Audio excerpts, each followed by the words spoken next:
What's going on, everyone? Howard Superstein here for NBA Now. We are in the final stretches of the regular season, so there are plenty of rumors that we have to go over as we get closer and closer to the offseason for about half of the league. Let's start with probably my favorite rumor of the year so far. It's that Ernie Grunfeld might be getting fired by the Washington Wizards, according to owner Ted Leonsis. He says, quote, "Let's see how the season turns out." Well, Ted, the season has turned out horribly. John Wall got injured and might miss all of next season also. They traded away their best young player in Kelly Oubre and also in Otto Porter. The only good player they have left on the team is Bradley Beal. Scott Brooks has been a disaster as head coach. And Ernie Grunfeld's been the worst GM in basketball for going on 16 years now. It is astonishing that the Wizards have not gotten rid of Grunfeld. He has turned what has had to be the most talented era in the history of the franchise into one of the biggest botched experiments that the NBA has ever seen. It is rare you get as much talent as the Wizards have had, of getting John Wall, Bradley Beal, Otto Porter, one of the Morris brothers, along with the multiple other talented players that they've had come in and out of their bench over the last couple of seasons, and they have been able to do nothing with it. And for me, it is all on Ernie Grunfeld. You want to know how the season's turned out, Ted? It's turned out like crap, and you should fire Ernie Grunfeld 2 seasons ago, and I'm stunned that they haven't fired him already. I hope he goes the way of Dell Demps and ends up out of the NBA. Let's talk a little Boston Celtics. Brad Stevens is starting to take the blame here for all the Celtics struggles, saying, quote, "I have to do a better job. It's on me." The team has struggled to find chemistry all season and have not really found a common ground between the younger guys and the veterans on the team. The real question still, will the team come together come playoff time? Now, this has happened for the Celtics a couple years in a row now, that they struggle a little bit during the regular season, and then once the playoffs come around, they come together. They allow that Stevens elite coaching to really come through, and they just grind out their opponents. So far this season, they have not done that at all. This has been a completely different Celtics team than the one we saw last year, and it's fair to ask at this point, is this Brad Stevens' fault instead of a Kyrie Irving, instead of blaming the young guys like a Jayson Tatum or Jaylen Brown? At some point, the finger has to be pointed at the coach. All the Lakers are doing is pointing the finger at Luke Walton.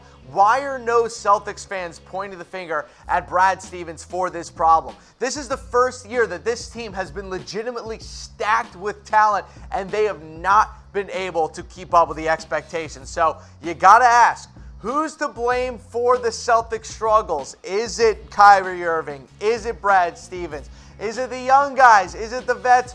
Who is it? Let me know in the comment section below who you guys think is mostly involved with the Celtics struggling this season. Personally, I say it's Stevens. As much as I love the guy and as much as I think he's one of the best coaches in the NBA, you cannot deny his inability this year to manage all the star power that this team has had. A lot of the time you'll see that his coaching can really just get overdrawn by the amount of talent on this team and the just wanting for guys to get their shots. It's been disappointing to watch this year, and I hope that the Celtics can turn it around at some point in the playoffs, just as for an entertainment standpoint in the Eastern Conference. Let's talk about Anthony Davis and the Celtics. Apparently, all the Celtics are available for Anthony Davis. This corroborates a report that we heard about during the trade deadline. Boston told the Pelicans that everyone is on the table. Now, no official offer was made, but players and terms were discussed.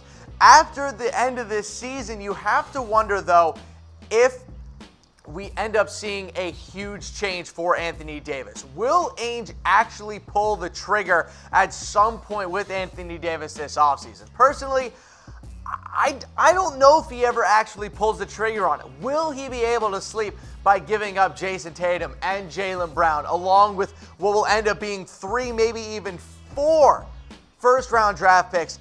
I just don't know if Danny Ainge is going to actually pull the trigger on this trade.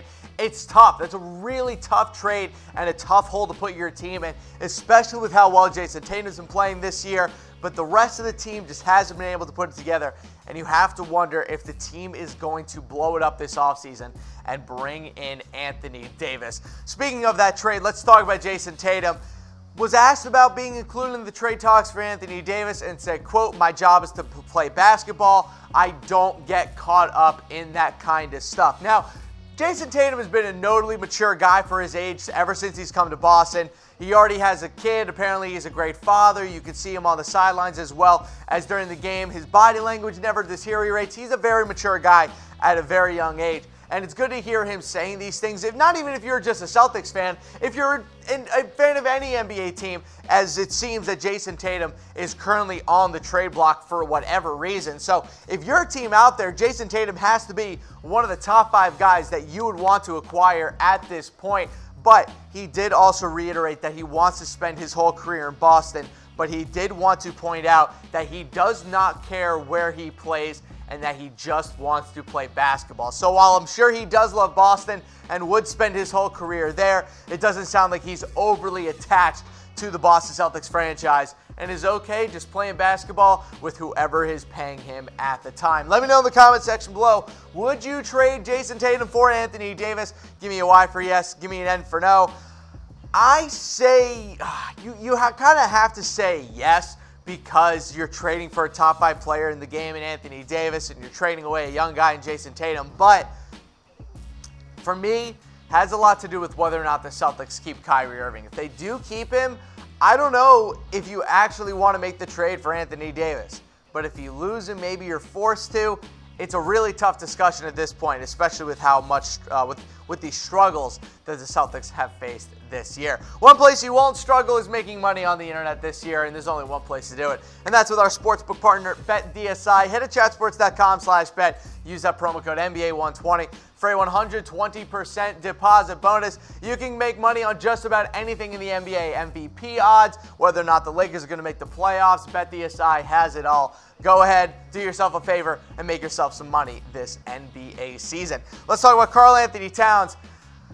Crazy story about Towns coming out of this weekend. Apparently, he got into a huge car accident this past weekend, was told by emergency services that he had a 5% chance to live on impact at this accident, and walked away with no injuries whatsoever. He talked about it multiple times in the when he was asked by the media. He said that he was lucky to be alive and that he had a life flash before his eyes kind of moment during this accident. It was really interesting listening to him talk about the accident a day after, or a couple days after, just in complete and utter shock and in kind of a haze. And since then, Towns has actually been incredible, averaging over 30 points a game, over 12 rebounds. He's been fantastic ever since his near-death experience. So maybe the Minnesota Timberwolves just needed Karl-Anthony Towns to almost die to make the playoffs. So we'll see what ends up happening with Towns and the Timberwolves. But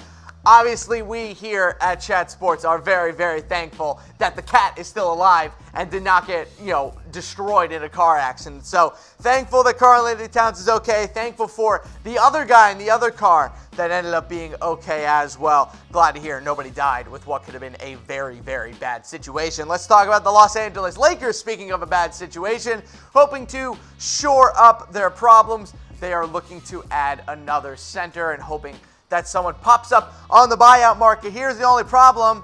No one is popping up on the buyout market. DeAndre Jordan will not get bought out by the New York Knicks. The Knicks made that official this week by saying in a press conference that they're going to keep him around. Apparently, he makes the locker room a whole lot of fun, and he's not trying on the defensive side of the ball. So guess what?